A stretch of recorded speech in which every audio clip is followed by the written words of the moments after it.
Welcome to D6. This is professor Vinod Kumar.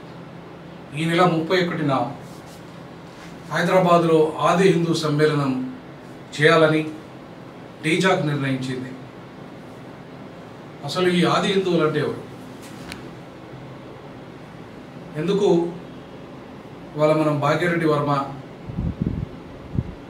ఈ హైదరాబాద్ గడ్డ మీద పుట్టిన భాగ్యరెడ్డి వర్మ ఆది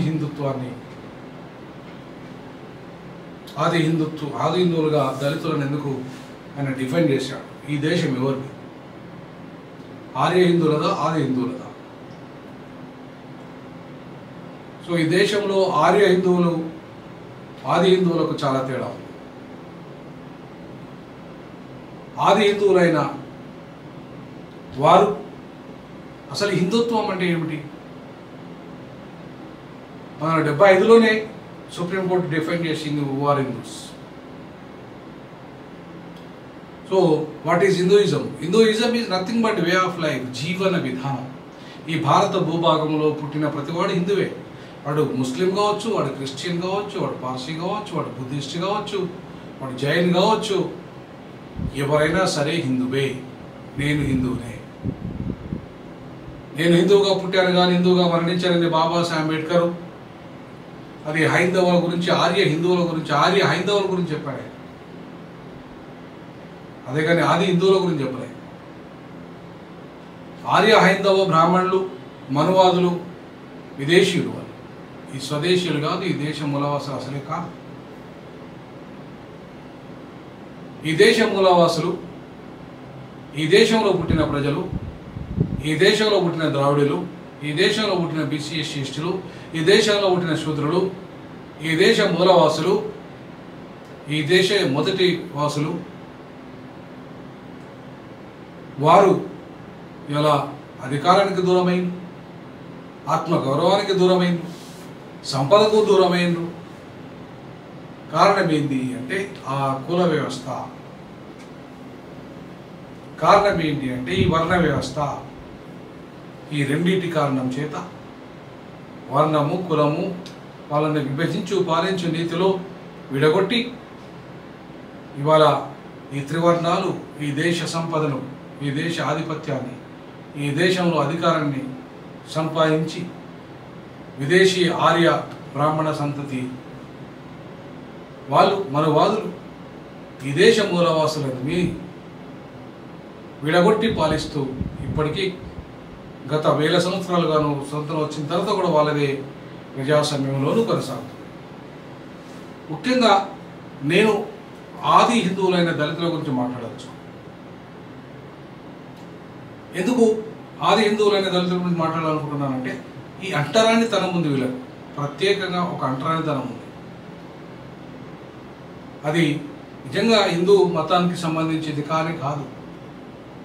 హిందూ జీవన విధానంలో అంటరానితనం అసలే లేదు. హిందూ జీవన విధానంలో కుల వ్యవస్థ, వర్ణ వ్యవస్థ లేదు.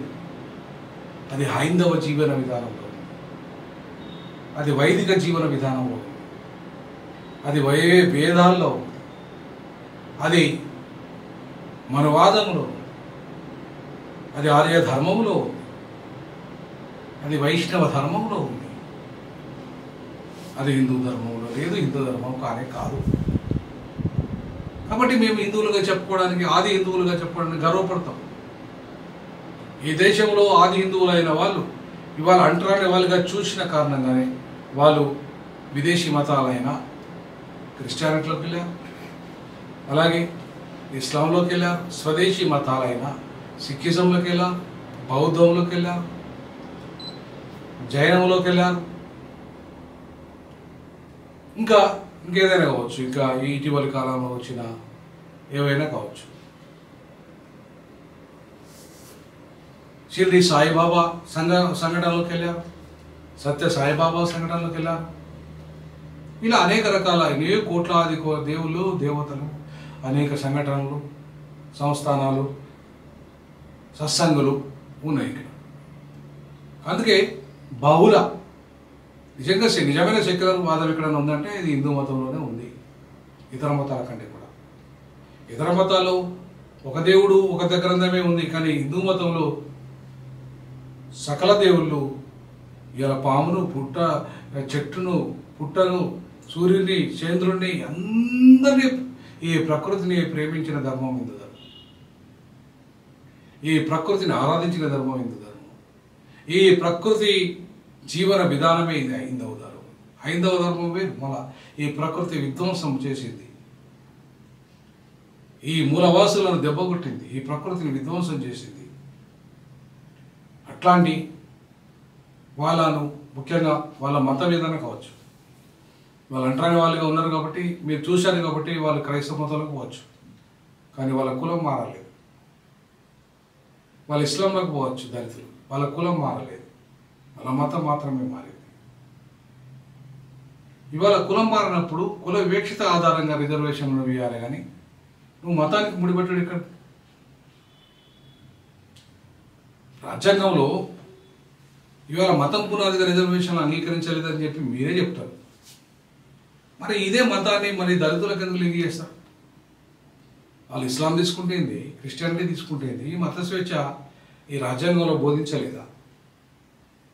రాజ్యాంగం 25, 26, 27, 28లో ఏ మతమైనా తీసుకోవచ్చు, మత సంస్థలు తప్పించుకోవచ్చు, మత విద్యా సంస్థలు పెట్టుకోవచ్చు, మీ యొక్క మత చిహ్నాలు కానీ సంస్థలను కానీ డెవలప్ చేసుకోవచ్చు, ట్యాక్సీలు కట్టుకోవచ్చు, ఇవన్నీ ఉన్నాయి కదా, నిర్వచించారు కదా.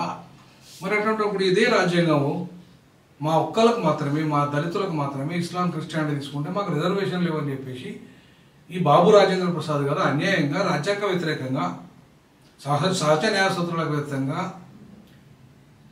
అలాగే మత స్వేచ్ఛకు వ్యతిరేకంగా ఇవాళ బలవంతంగా బానిసత్వంలో ఉండండి, అంటరాని వాళ్ళగానే ఉండండి అని చెప్పేసి ఆ మతంలో హిందూ మతంలో ఉంటేనే మీకు రిజర్వేషన్ అని చెప్పి బలవంతంగా మరి వాళ్ళను ఇవాళ దళితులను మాత్రమే ఉంచి మరి ఆదివాసీలను కూడా ఉంచకుండా, చివరికి దళిత బుద్ధిస్టులను ఉంచకుండా, దళిత సిక్కులను ఉంచకుండా వాళ్ళకు స్వేచ్ఛ కల్పించి ఒక దళిత క్రైస్తవులకి, దళిత ముస్లింలకి మీరు మతం మారితే రిజర్వేషన్ ఉన్నాయని చెప్పేసి అందులో మాత్రమే ఉంటేనే, అంటే బానిసత్వంలో ఉంటేనే, అంటరాని వాళ్ళగానే ఉంటేనే మాత్రమే మీకు రిజర్వేషన్ అని చెప్పేసి అక్కడ బంధించడం అనేది ఎంత మేరకు రాజ్యాంగబద్ధం, ఎంత మేరకు మానవ హక్కుల సిద్ధాంతాన్ని కట్టుబడడం, సహజ న్యాయ సూత్రాలకు కట్టుబడినాడు. ఒక ఓసీ క్రైస్తవుడైనా ముస్లిం అయినా మనకి రిజర్వేషన్ ఉంటాయి, బీసీ క్రైస్తవుడైనా ముస్లిం అయిన వాడికి రిజర్వేషన్ ఉంటాయి, చివరికి ఎస్టీ క్రైస్తవుడైనా ముస్లిం అయిన వాడికి రిజర్వేషన్ ఉంటాయి. వీళ్ళే పాపం చేశారని, వీళ్ళకు చదువు దూరం చేశారు, 1000 సంవత్సరాలు సంపదను దూరం చేశారు, ఆత్మ గౌరవాన్ని దూరం చేశారు, చివరికి ఆయుధాలను కలిగి ఉండడాన్ని దూరం చేశారు. అన్నిటినీ దూరం చేసిన ఈ జాతులు ఎట్లా బతకాలి, ఏ రకంగా ఈ సమాజంలో, భారత సమాజంలో బతకాలి, ఏ రకంగా ముందుకెళ్ళాలి? మరి అందుకే కదా వాళ్ళు క్రైస్తవ మతం పోయి దేశ విదేశాలకు వెళ్ళింది, అందుకే కదా వాళ్ళు ఇస్లాంలో పోయి విదేశాలకు పోయి చదువుకున్నది, డెవలప్ అయింది. ఈ దేశంలో ఉంటే చదువుకోనియరు, ఈ దేశంలో ఉంటే సంపద సృష్టించుకోనియరు, ఈ దేశంలో ఉంటే సమానమైన విలువయ్యరు, ఈ దేశంలో ఉంటే గుళ్ళోకి రానియరు, ఈ దేశంలో ఉంటే బల్లోకి రానియరు, ఈ దేశంలో సమానంగా పక్కన కూర్చొనియరనే కదా వాళ్ళంతా చూస్తున్నాం కదా. నేను కాక మన బీటెక్ స్టూడెంట్ తన జూనియర్ ఎట్లా కొట్టిండో, ఏం చేసిండో, ఉచ్చ నోట్లో పోసిండో, ఇట్లా ప్రతి దగ్గర కూడా అడుగడుగున అనేక రకాల అవమానాలకు, అన్యాయాలకు, అణచివేతకు, దుర్మార్గాలకు, అంటరానితనానికి బలైతున్న ఈ దళిత సమాజం ఈ రాష్ట్రంలో 25% జనాభా కలిగి ఎందుకు ఈ ప్రభుత్వాలను ఎన్నుకోవాలి? ఈ 25% జనాభా తమ నాయకులను బానిసలు మాత్రం ఎందుకు ఎన్నుకోవాలి? తమ గురించి మాట్లాడే వాళ్ళని ఎందుకు ఎన్నుకోకూడదు? తమ అస్తిత్వాన్ని, ఆత్మగౌరవాన్ని నిలిపే హిందుత్వాన్ని కాపాడే హిందుత్వంలో కానీ, అంటరాని కులంలో మన ఇస్లాంలో కానీ, క్రిస్టియానిటీలో కానీ ఎలా పోయినా తమ అంటరాని వాళ్ళుగా ఒక్కటే, తామంతా ఒక్కటే అని చెప్పేసి నమ్మేవారిని ఎందుకు ఎన్నుకోకూడదు? సో కాబట్టి ఇలా మనం కులాల పారిగా దళితులంతా ఒక్కటే, కులాల పరంగా వేరు కావచ్చు. సుప్రీంకోర్టు జడ్జిమెంటు, ఈ జడ్జిమెంట్ ప్రకారం, వర్గీకరణ జడ్జిమెంట్ ప్రకారం మన సుప్రీం న్యాయమూర్తి ఇప్పుడు చీఫ్ జస్టిస్ ఆఫ్ ఇండియా దళితుడైనప్పటికీ కూడా ఆయన నిర్ణయం ప్రకారం మనం వేరు కావచ్చు, కానీ బాబాసాహెబ్ అంబేద్కర్ నిర్ణయం ప్రకారం ఈ రాజ్యాంగ నిర్మాత ప్రకారం మనమంతా ఒక్కటే, మనమంతా అంటరాని కులమే, మనమంతా ఒక్కటే, మనమంతా అంటరాని వాళ్ళమే. మనకు అంటూ ఇవాళ ప్రత్యేకమైన హక్కులు కల్పించాడు బాబాసాహెబ్ అంబేద్కర్ ఇదే భారత రాజ్యాంగం ద్వారా. అంటరాని కులాలుగా మనం వేరు కావచ్చు, అంటరాని వాళ్ళుగా మనమంతా ఒక్కటే అని చెప్పిన బాబాసాహెబ్ అంబేద్కర్ ఆలోచన విధానం అవసరమా? లేదనగా వర్గీకరణ పేరుతోని, మతం పేరుతోని, కులాల పేరుతోని మనల్ని విభజించి మనల్ని పాలిస్తున్న ఈ మతవాదులు కావచ్చు, కులవాదులు కావచ్చు, అగ్రవర్ణ ఆధిపత్య వర్గాలు కావచ్చు, వీళ్ళ మాటలు విందామా? ఎవరి మాటలు విందాము? ఎవరు మనకు నిజమైన మిత్రులు? మన సమస్యకు మూలాలు ఎక్కడున్నాయి? వాటిని ఎట్లా పరిష్కరిద్దాం? ఏ రకంగా కలిసి ఉందాం? ఏ రకంగా ఐక్యంగా ఉద్యమాలు చేద్దాం? ఏ రకంగా మన సంపదను, మన అధికారాన్ని, మన ఆత్మగౌరవం కాపాడుకుందాం అనే అంశాలన్నింటినీ చర్చించడానికి ఈ నెల 31న హరిహర కళాభవన్లో అనుకుంటున్నాం. అది ఇంకా బుక్ చేయలే. ఈరోజు కానీ రేపు కానీ బుక్ చేస్తాం. తప్పకుండా ఖచ్చితంగా ఆది హిందూ సమ్మేళనం మా ఆత్మగౌరవం కోసం, మా ఐక్యత కోసం, మతంతో సంబంధం లేకుండా కుల వివక్షిత అంటరానితనంగా రిజర్వేషన్ల కోసం, మా సంపద కోసం, మా అధికారం కోసం, చివరికి మాకు లైసెన్స్డ్ ఆయుధాల కోసం, ఎందుకంటే మా మీద అత్యాచారాలు అన్యాయాలు జరుగుతున్నాయి, మనం చంపుతున్నాం.